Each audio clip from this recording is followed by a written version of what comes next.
Para Gen Z unjuk aksi dalam pengembangan aplikasi milik Jasa Marga, Travoy. Inovasi dari para Gen Z ini diharapkan semakin mempermudah masyarakat dalam pemanfaatan Travoy.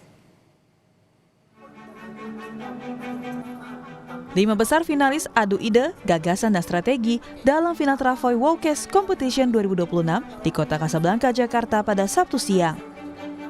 Sebelumnya, peserta yang merupakan Gen Z ini telah melalui seleksi ketat dari 261 tim yang berlanjut ke tahap 12 besar semifinalis hingga jajaran 5 besar. Para peserta antusias mempresentasikan strategi terbaik dalam mendorong pertumbuhan aplikasi Travoy. Penilaian berupa insight, pendekatan solusi, hingga rencana eksekusi. Direktur Utama Jasa Marga, Rifan Ahmad Purwantono, hadir langsung dalam acara ini. Rifan mengapresiasi seluruh peserta yang berlomba dengan menampilkan kemampuan serta inovasi terbaiknya meski masih berstatus mahasiswa.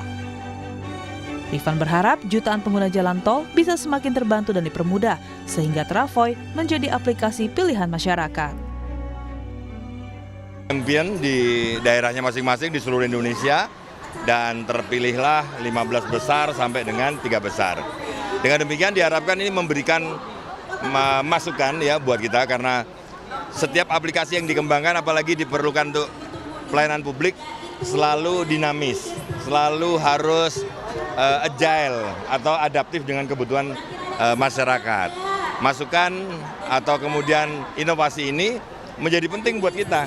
Waktu lama kita bisa akan terus mengaplikasikan dan pada kesempatan yang lain ini nggak berhenti juga di sini.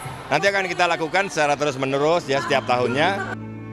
Pemenang Travoy Wowcast Competition 2026, UITB Co. bersyukur atas kemenangan yang diraih. Perjuangan menyiapkan gagasan sejak bulan Februari berbuah manis. Strategi UITB Co. menjadikan Travoy sebagai aplikasi untuk mendukung gaya hidup sehingga menjangkau masyarakat lebih luas. Strategi kami mungkin yang membedakan dari peserta-peserta lainnya mungkin memang sudah sangat keren. Cuma kami ingin menekankan bagaimana kami meningkatkan gamifikasi dan retensi. Jadi tidak sekadar menciptakan journey marketing yang gimmick gitu. Jadi kami ingin menjadikan Travoy itu sebagai salah satu aplikasi lifestyle yang ingin kami jadikan rebranding dalam strategi ini. Jadi itu yang mungkin alhamdulillah juri memberikan kesempatan bagi kami untuk jadi juara. Terima kasih. Selain final Wowcast Competition 2026, Jasa Marga juga menyediakan booth Travoy dengan berbagai permainan seru, hadiah menarik, hingga simulator mengemudi yang menghibur pengunjung. Selain mengembangkan inovasi, pengguna jalan juga diharapkan turut serta sadar akan keselamatan, salah satunya dengan Travoy. Putri Oktaviani, Hani Rivelino, Kompas TV, Jakarta.